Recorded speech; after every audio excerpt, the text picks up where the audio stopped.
Baik, selamat pagi jemaat sekalian.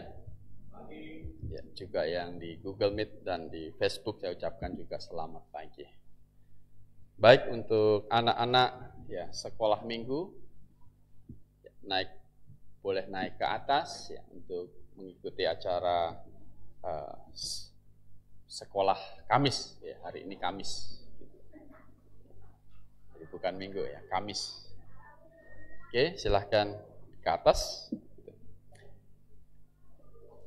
Dan bagi kita di sini, kita kembali membuka di Kisah Para Rasul pasal yang pertama, tadi sudah kita membaca. Kita membaca kembali satu ayat saja, di ayat yang ke-11. Kisah Para Rasul pasal pertama, ayat yang ke-11, kita baca bersama-sama. Sudah ketemu semuanya? Ya, baik, 1, 2, 3. Dan berkata kepada mereka, "Hai orang-orang Galilea, mengapakah kamu berdiri melihat ke langit? Yesus ini yang terangkat ke surga meninggalkan kamu, akan datang kembali dengan cara yang sama seperti kamu melihat dia naik ke surga." Kita berdoa. Terima kasih Tuhan ya, kami sudah menaikkan puji-pujian ya. Satu nyanyian yang memang kami naikkan untuk memuji Engkau dan untuk memuliakan Engkau. Kami juga sudah membaca firman-Mu dan akan merenungkan di kesempatan hari ini Tuhan. Kami akan belajar tentang peristiwa yang pernah terjadi, yaitu Engkau naik ke surga disaksikan oleh murid-murid pada waktu itu. Kami akan belajar dari catatan firman-Mu tentang peristiwa itu. Oleh karena itu Engkau pimpin kami agar kami dapat belajar mengerti firman-Mu dengan baik. Terima kasih, dalam nama Tuhan Yesus kami berdoa. Amin. Ya. Kemarin juga ada yang tanya saya, Pak Kurnia, GBIA itu mengikuti atau bikin kebaktian peringatan kenaikan Tuhan Yesus tidak. Jadi kesannya ini semua yang tanggal merah ditetapkan pemerintah kita tolak semua. Bukan begitu, gitu kan. Kita kan menolaknya kan ada alasan, gitu kan. Kita tidak ikut di dalam Jumat Agung karena kita tahu Jumat Agung hari kematian Tuhan Yesus. Alkitab bilang 3 hari 3 malam itu tidak cocok di situ. Jadi bukan sembarang yang pemerintah tetapkan saya nggak mau, bukan begitu. Juga Natal 25 Desember, gitu kan. 25 Desember di musim dingin di Israel di sana. Gembala juga tidak mungkin ada di padang. Sementara peristiwa kelahiran Tuhan Yesus ada gembala di padang. Dan tidak cocok di 25 Desember. Jadi kita tidak bikin kebaktian di situ. Karena bukan Yesus yang lahir di 25 Desember. Begitu. Tapi kalau kenaikan Tuhan Yesus, itu dihitung dari 40 hari dari kebangkitannya. Yesus mati hari Rabu. Dia dikubur di rahim bumi 3 hari 3 malam, bangkit Sabtu jam 6 sore. Nah, kalau di mereka sudah masuk hari Minggu. Jadi kebangkitannya itu hari Minggu. Sama, hari Minggu, hari pertama. Dihitung 40 hari. Gitu. Maka hari kenaikan Tuhan Yesus itu terjadi. Dan hari ini kita melakukan kebaktian peringatan kenaikan Tuhan Yesus. 40 hari itu dipakai untuk apa? 40 hari itu Tuhan pakai untuk meyakinkan murid-muridnya bahwa dia bangkit seperti yang sudah disampaikannya. Dia bangkit. Karena ketika Yesus bangkit, juga beredar dusta dari mahkamah agama bahwa murid-murid Tuhan Yesus waktu penjaga itu sedang tidur, mereka mencuri tubuh Tuhan Yesus dan menyimpannya. Begitu. Tetapi berita itu Tuhan akhirnya sangkal dengan dia membuktikan kepada murid-muridnya dia bangkit.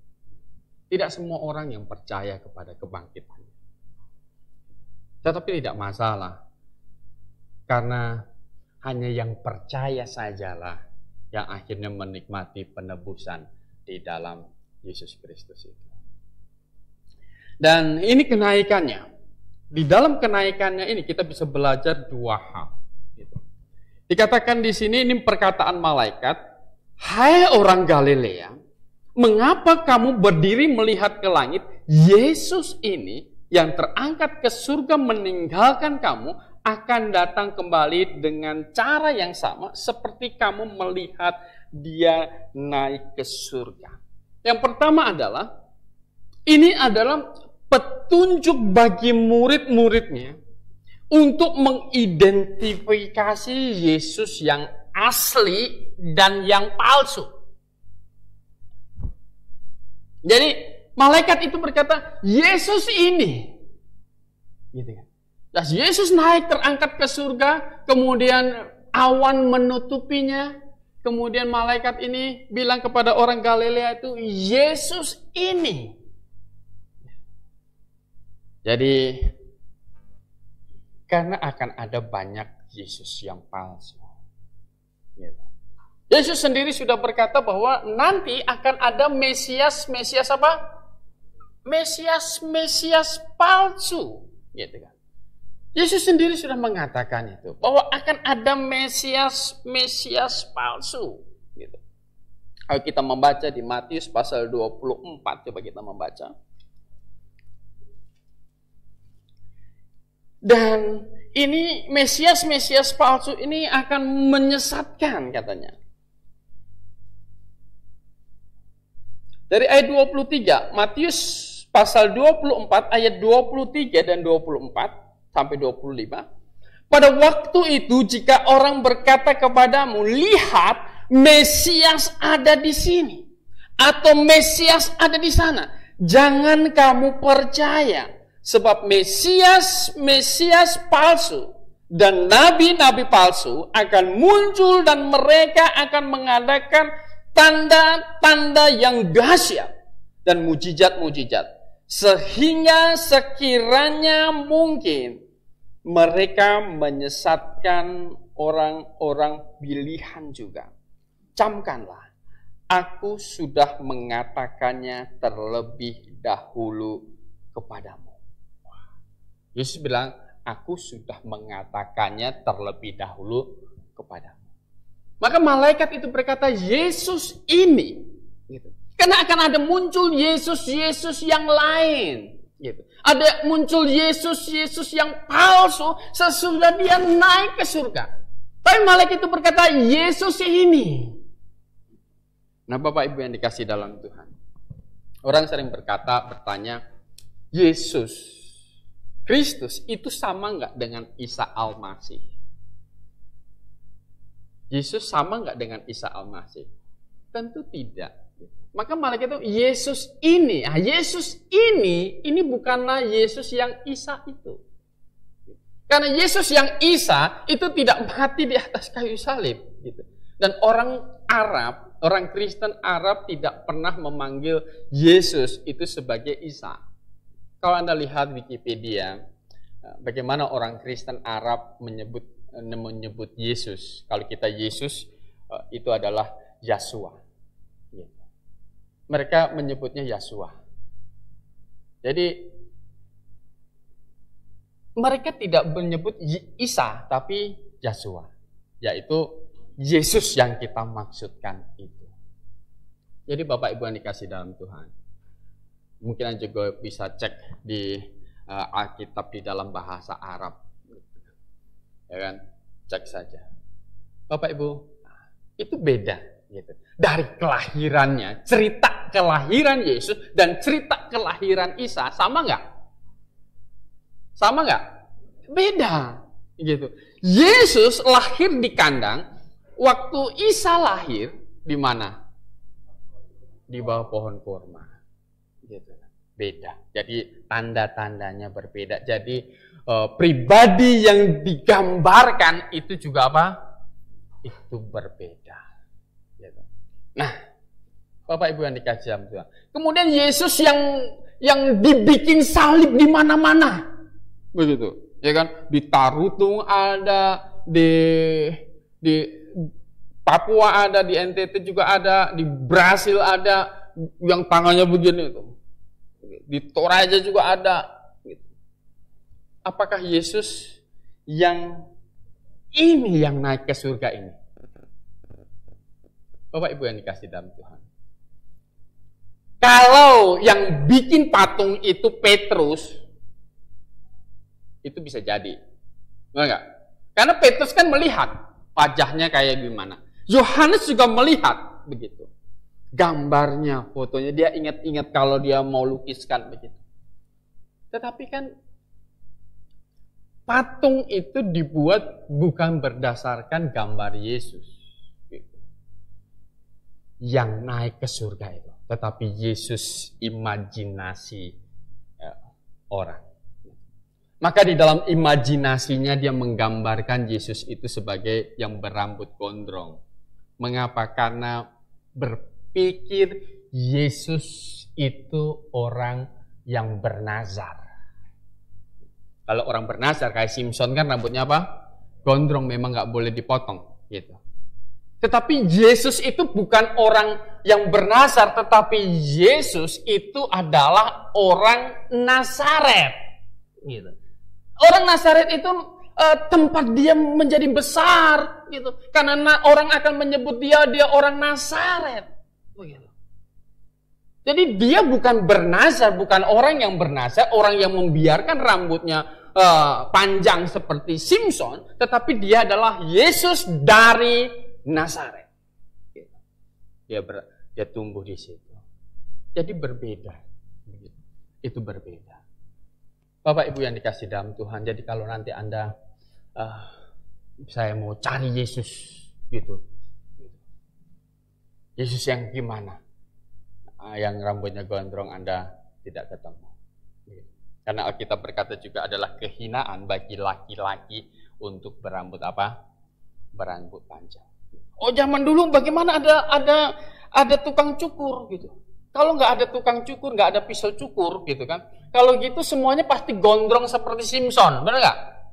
Kalau semua gondrong seperti Simpson, lalu kalau gitu khasnya Simpson apa? Gitu.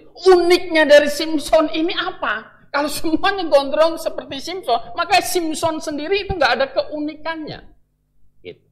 Tapi yang benar adalah yang lain dipotong rambutnya, tapi yang bernazar seperti Simpson itu membiarkan rambutnya apa? Panjang. Yesus bukan yang sedang bernazar. Dia adalah orang Nazaret. Begitu. Bapak Ibu yang dikasih dalam Tuhan, ada banyak Yesus yang palsu. Lalu Rasul Paulus sendiri berkata di 1 Korintus pasal 15,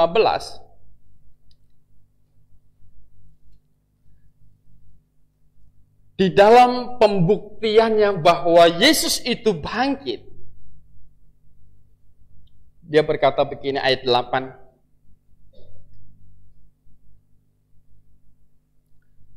dan yang paling akhir dari semuanya itu, maksudnya dari rentetan pembuktian kebangkitannya,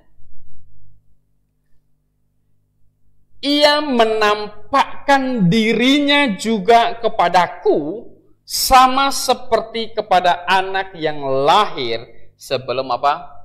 Waktunya. Jadi yang paling akhir, dia membuktikan dirinya bangkit, dia ketemu Kefas, dia ketemu Yakobus, dia ketemu 500 orang sekaligus dan orang-orang itu masih hidup ketika 1 Korintus ini ditulis. Gitu. Dan yang paling akhir, karena penampakan diri kepada Paulus, ini adalah penampakan diri setelah dia naik ke surga. Jadi yang paling akhir itu menampakkan diri kepada dirinya. Jadi kalau yang ketemu dengan orang yang di kamar seseorang itu bukan Yesus ini. Bukan Yesus yang naik, itu Yesus yang lain. Bukan Yesus yang lain. Bukan Yesus ini, tapi Yesus yang lain. Dan ini bahaya. Kita mempercayai, kita beriman kepada Yesus yang lain, kita tidak mendapatkan keselamatan. Kita menyebutnya Yesus, Yesus, Yesus. Tetapi kalau konsep kita dalam menyebut Yesus bukanlah Yesus yang benar, tetapi menuju kepada pribadi yang lain, kita tidak mendapatkan pengampunan dosa. Yesus yang naik ke surga ini adalah Yesus yang digambarkan waktu mati di atas kayu salib untuk menanggung semua dosa manusia. Tetapi ada banyak orang menggambarkan Yesus bukanlah yang menanggung hukuman dosa manusia, tetapi menggambarkan Yesus hanyalah nabi yang sempurna. Hanyalah manusia yang sempurna. Kemarin kita mau diskusi dengan satu kelompok itu yang dia bukan Kristen, dia juga bukan Muslim, gitu. Tadinya saya minta satu topik, gitu kan. Topiknya adalah Yesus Kristus itu Allah atau bukan. Dia kemudian saya minta pastikan kepada Pak Alek, kepada dia itu percaya Yesus itu Allah bukan. Bukan rupanya. Dia hanya percaya bahwa Yesus itu adalah anak kesayangan Allah. Jadi anak kesayangan Allah. Dia bukan Allah. Aturan topiknya itu yang sudah disepakati. Cuma waktunya yang kita belum setuju. Begitu. Jadi Yesus anak kesayangan Allah. Bapak Ibu yang dikasih dalam Tuhan, ini miss. Ketika Yesus itu dikatakan anak tunggal Allah. Ya kan? Atau Yesus itu dikatakan Yesus itu anak Allah. Apa arti dari perkataan ini? Arti dari perkataan ini adalah apa? Adalah dia menyamakan dirinya dengan apa?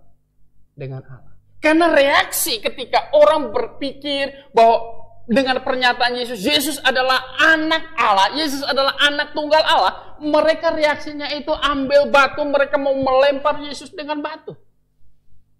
Karena ini dianggap penghujatan. Kamu manusia saja, kamu menyamakan dirinya dengan Allah. Mereka menganggap Yesus mau menghujat Allah, menyamakan diri dengan Allah. Mereka mau melempari dia dengan batu. Bapak Ibu yang dikasih dalam Tuhan. Tetapi kepada murid-muridnya, menurut kamu siapakah aku ini? Engkau anak Allah, Mesias anak Allah yang hidup. Bapak Ibu yang dikasih dalam Tuhan. Yesus yang kita percayai harus Yesus yang betul. Harus Yesus yang menanggung segala dosa kita. Artinya apa? Kalau kita ini meninggal, kita meninggal di dalam Yesus. Karena segala dosa kita sudah ditanggung oleh Yesus Kristus, maka kalau kita meninggal, kita langsung masuk ke surga. Kita tidak ditampung dulu di tempat api penyucian di mana dosa kita dibakar dulu begitu, kemudian setelah suci lompat ke surga begitu, enggak. Kalau konsep bahwa kita harus disucikan dulu, gitu kan? Dosa-dosa kita disucikan dulu, itu adalah konsep yang Yesus yang menanggung hanya sebagian dosa. Kalau yang kita percayai adalah Yesus yang menanggung keseluruhan dosa kita, artinya kita bisa yakin kalau kita mati kapanpun, kita langsung masuk pergi kemana? Ke surga. Kok bisa? Karena hukuman dosa kita dihitung sudah apa? Sudah diselesaikan. Jangan salah percaya. Yesus ini, ada banyak Yesus yang akan datang. Ada banyak Yesus yang akan datang. Tapi Yesus mana yang Anda percayai hari ini? Apakah Anda sudah percaya Yesus yang menanggung segala dosamu? Amin. Ya kan? Dosa yang dulu, dosa sekarang, sampai dosa yang akan datang. Hukuman atas dosa itu sudah diselesaikan oleh Yesus Kristus. Oleh karena itu, kita ini bukan hamba dosa lagi, tetapi kita ini adalah hamba dari kebenaran.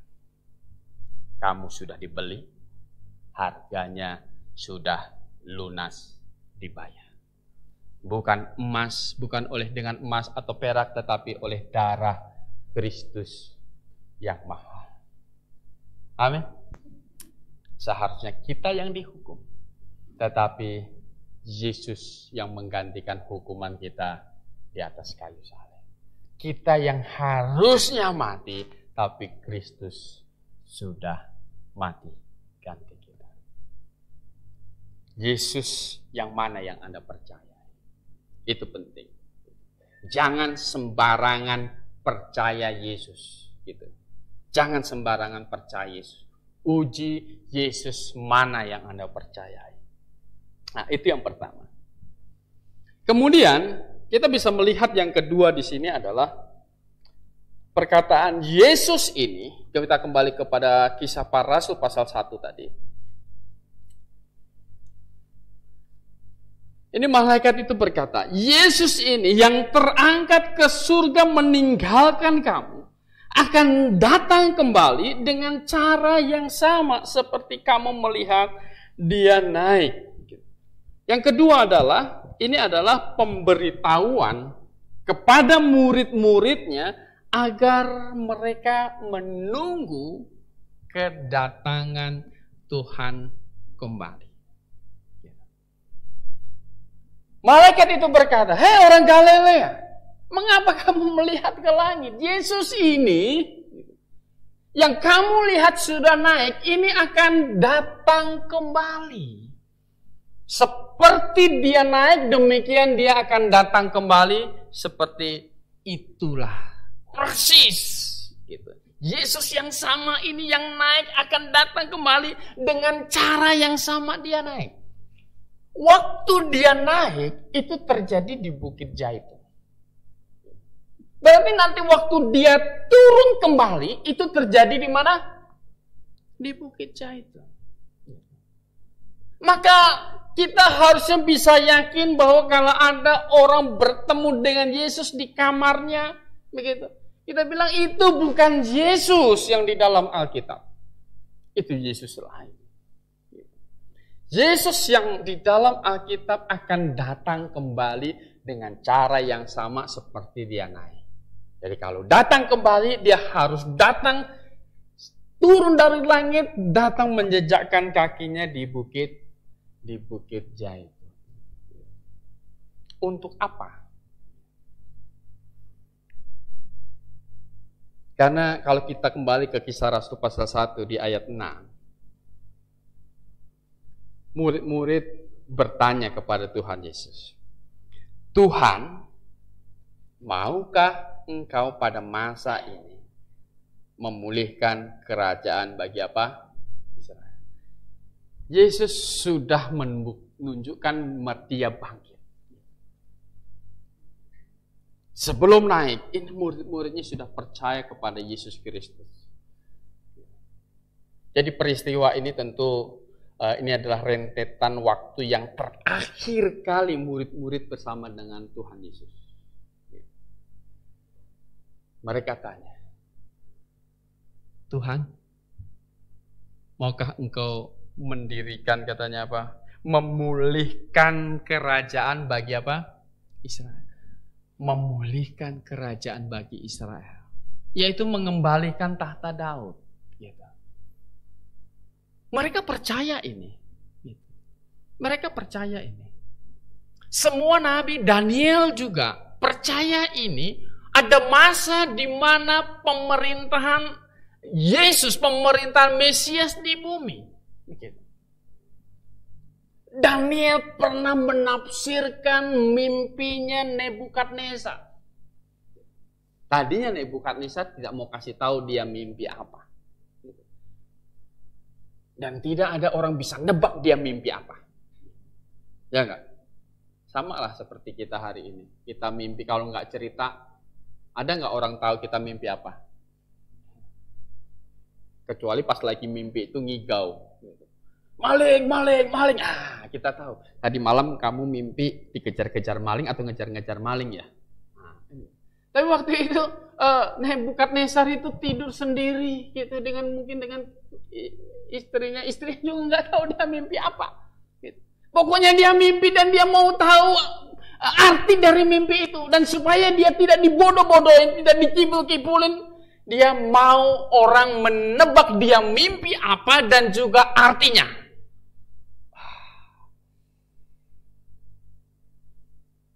Dan hanya Daniel. Maka setelah diketahui dia mimpi apa, Nebukadnezar itu kagum sekali.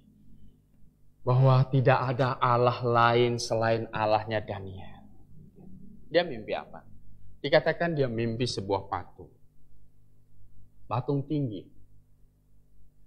Kepalanya terbuat dari emas. Ini Babel katanya. Kemudian dadanya terbuat dari perak. Ini kerajaan setelah Babel. Kerajaan Media Persia. Kemudian perutnya. Ini terbuat dari emas, perak, tembaga. Ini katanya Yunani. Jadi nanti Yunani memang terbagi menjadi 4 kerajaan. Kemudian kakinya terbuat dari besi. Itu kerajaan Romawi. Dan jari-jari kakinya itu adalah kerajaan yang terbuat dari besi campur tanah liat. Nyatu tidak nyatu. Kuat juga tidak terlalu kuat. Dan kerajaan yang besi dari campur tanah liat ini hanya berlangsung memang hanya 7 tahun. Tetapi patung yang besar ini, Nebukadnezar melihat ada batu begitu dari atas, tanpa perbuatan tangan manusia, itu jatuh menghantam kaki patung itu dan patung itu bubar. Batu itu adalah kerajaan terakhir. Itu adalah kerajaan Kristus. Yang akan ada di bumi ini. Dan kitab Wahyu menerangkan itu sebagai kerajaan 1000 tahun. Oh Bapak Ibu yang dikasihi dalam Tuhan. Dia datang kembali untuk memulihkan kerajaan bagi Israel itu. Tetapi ada janji khusus juga kepada jemaat. Yaitu kita dijanjikan kedatangan yang seperti pencuri. Yaitu kita menantikan saat pengangkatan itu. Jadi ketika nanti Tuhan Yesus turun menjejakkan kaki di Bukit Zaitun itu, kita akan ikut turun bersama-sama dengan Tuhan. Gitu. Kalau kita membaca Matius pasal 24.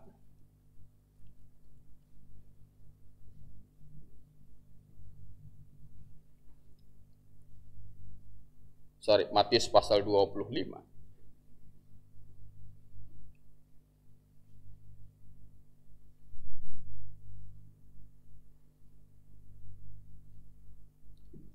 Matius pasal 25 ayat 31. Apabila anak manusia datang dalam kemuliaannya. Ini datang yang di Bukit Zaitun. Dan semua malaikat bersama-sama dengan dia. Maka ia akan bersemayam di atas tahta kemuliaannya. Kalau di dalam kitab Yudas, coba kita buka Yudas. Henok bahkan pernah bernubuat tentang hal ini. Dikutip ulang oleh Yudas. Yudas pasal 1 ayat 14. Juga tentang mereka Henok, keturunan ketujuh dari Adam, telah bernubuat katanya, sesungguhnya Tuhan datang dengan beribu-ribu orang kudusnya, hendak menghakimi semua orang dan menjatuhkan hukuman atas orang-orang fasik. Karena semua perbuatan fasik yang mereka lakukan, dan karena semua kata-kata nista yang diucapkan orang-orang berdosa yang fasik itu terhadap Tuhan. Hari ini kalau Anda melihat begitu banyak kejahatan hari ini, begitu banyak pemberontakan kepada Tuhan, dan seakan Tuhan tidak biarkan, Tuhan biarkan saja, Tuhan tidak melakukan penghukuman. Itu kenapa? Karena itu dibiarkan begitu biar nampak jelas kejahatannya, sehingga ketika Tuhan datang mereka pantas mendapat hukuman yang berat. Yesus akan datang bersama dengan orang kudusnya. Kapan orang kudusnya ini datang? Kapan orang kudusnya ini naik bersama dengan Tuhan? Yaitu pada saat pengangkatan itu. Bapak Ibu yang kasih dalam Tuhan, maka hari ini sebenarnya berlaku perumpamaan di Matius pasal 19. Coba kita membaca Matius pasal 19.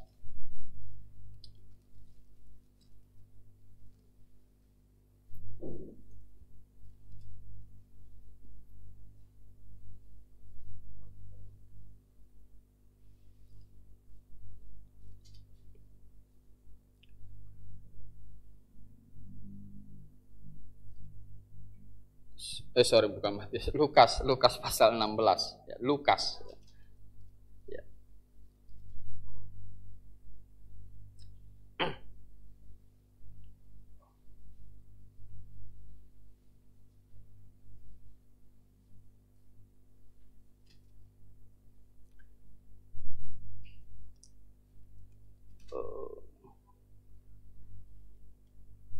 Lukas pasal 19 ayatnya 16 di catatan saya.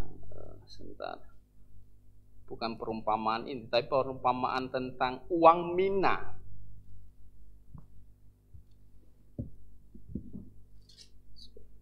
Ya, betul. Lukas pasal 19 betul.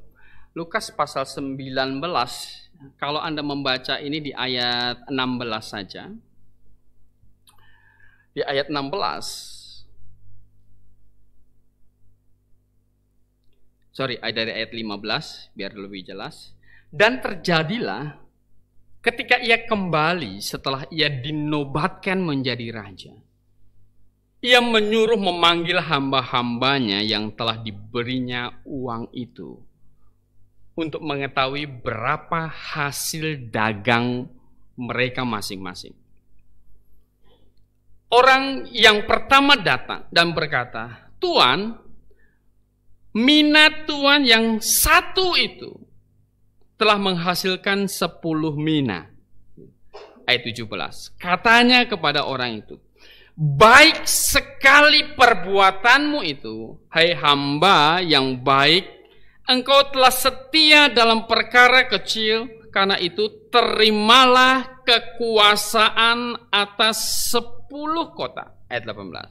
Datanglah yang kedua dan berkata, "Tuan, mina Tuan itu telah menghasilkan 5 mina." Katanya kepada orang itu, "Dan engkau kuasailah 5 kota." Dan hamba yang ketiga datang dan berkata, "Tuan, inilah mina Tuan, aku telah menyimpannya dalam sapu tangan." Kemudian ceritanya ini nggak didagangkan, gitu. Bapak Ibu yang kasih dalam Tuhan, mereka katanya diberikan 1 mina, kemudian berdagang menghasilkan 10 mina. Tuhan Yesus bilang bahwa sekarang baik sekali perbuatanmu, gitu. Terimalah dan kuasailah berapa kota?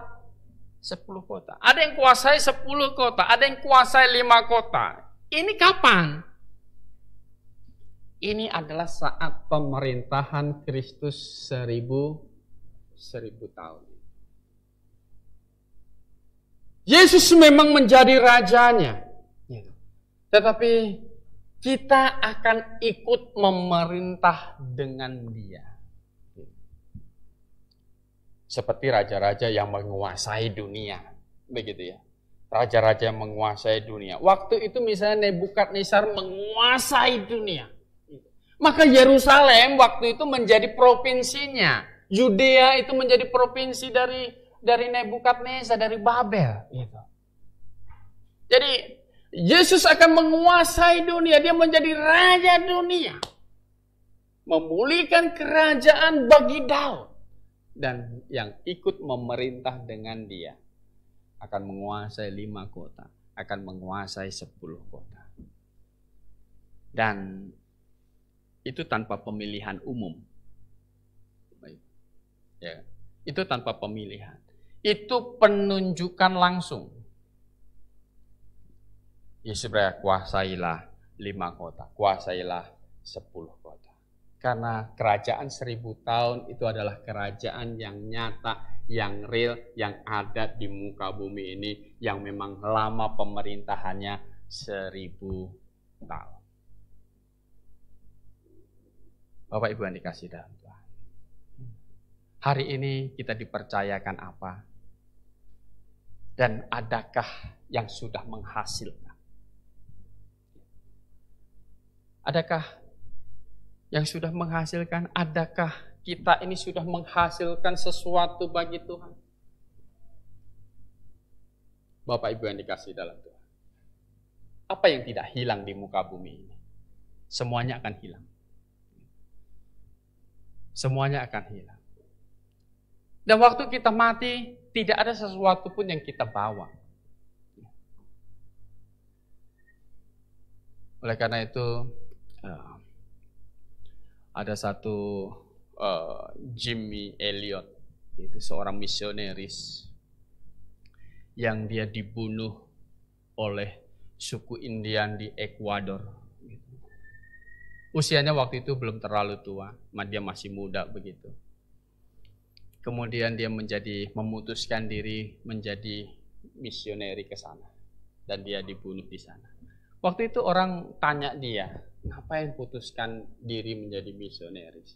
Kamu bisa kehilangan nyawa. Tapi satu perkataannya yang menjadi terkenal adalah begini. Dia tidak bodoh.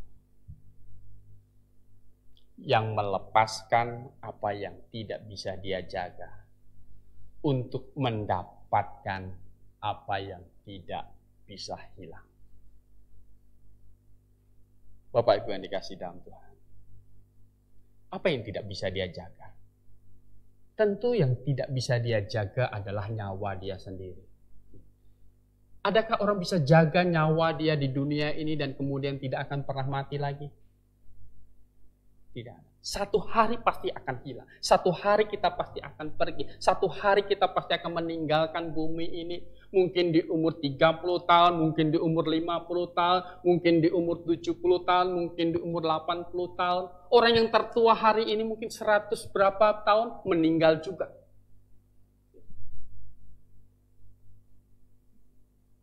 Di berita ada biksu yang umur sekian tahun begitu, tua sekali. Tinggal tulang gitu. Gak bisa ngapa-ngapain.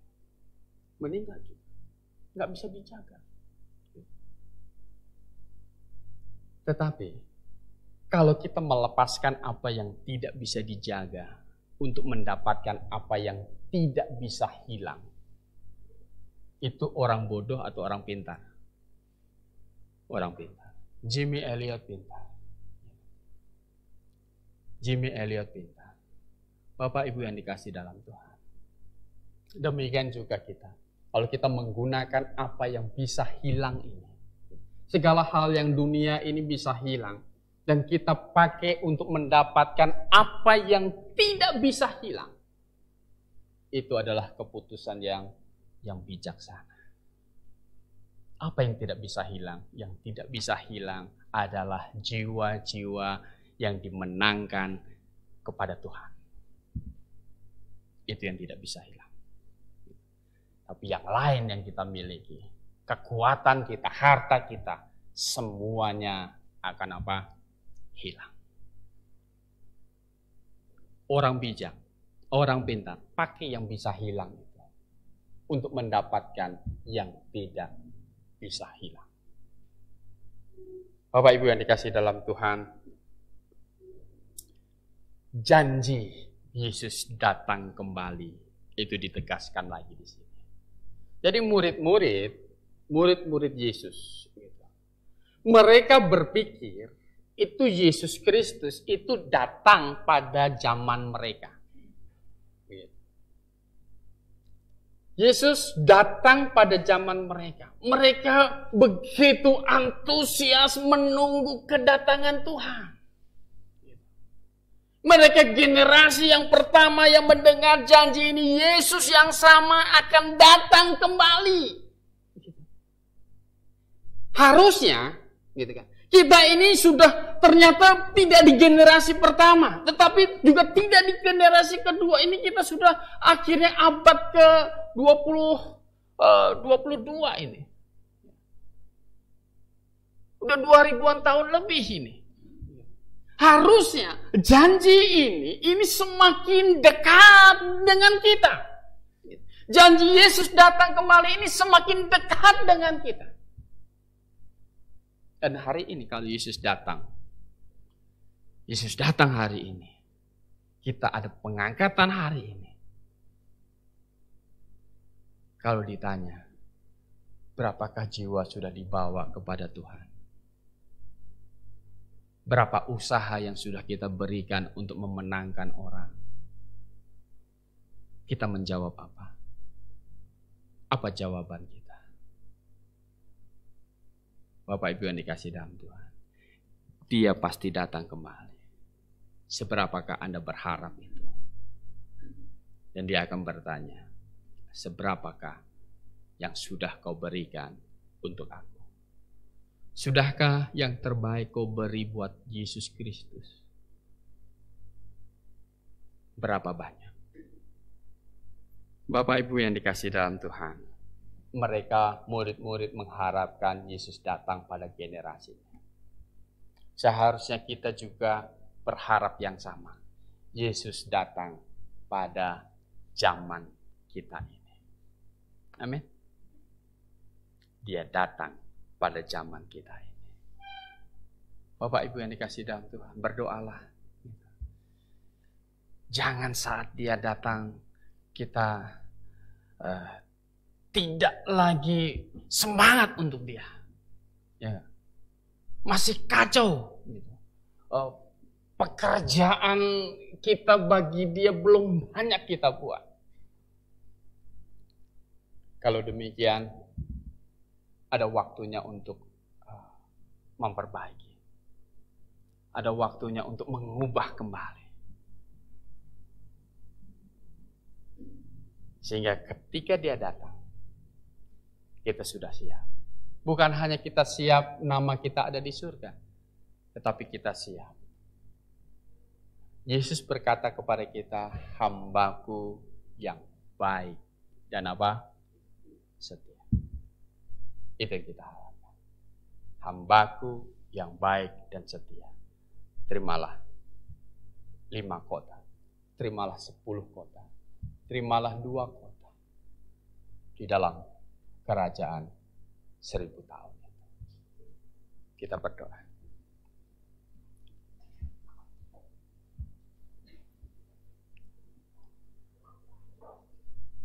Terima kasih untuk firman-Mu. Kami tahu Engkau akan datang kembali, Tuhan. Untuk menegakkan kerajaan bagi Israel.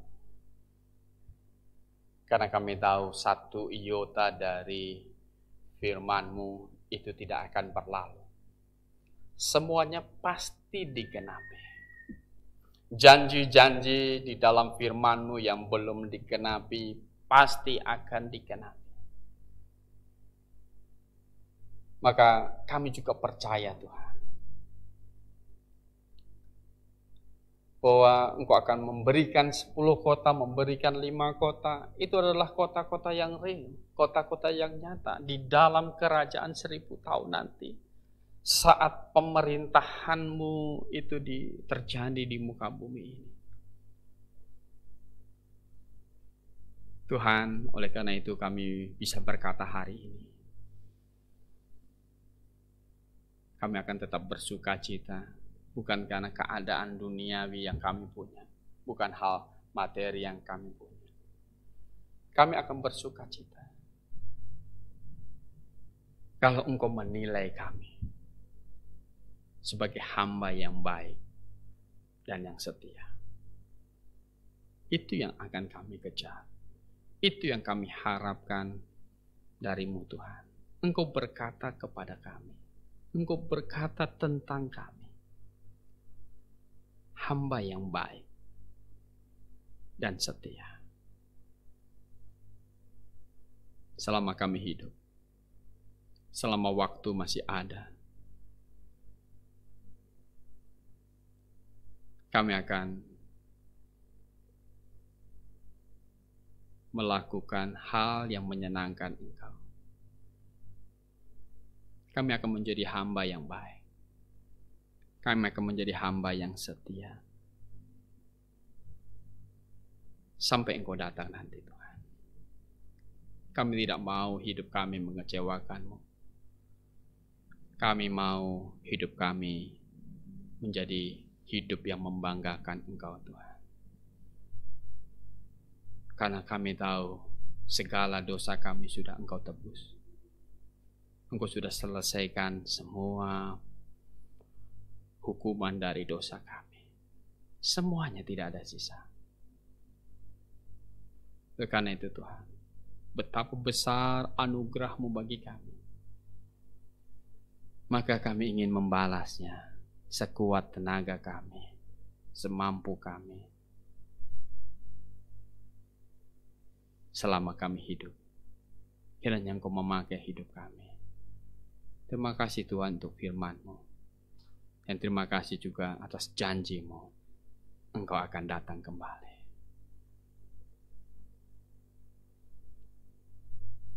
Dalam nama Yesus Kristus, kami berdoa dan mengucap syukur. Amin. Baik, kita akan melanjutkan pujian kita.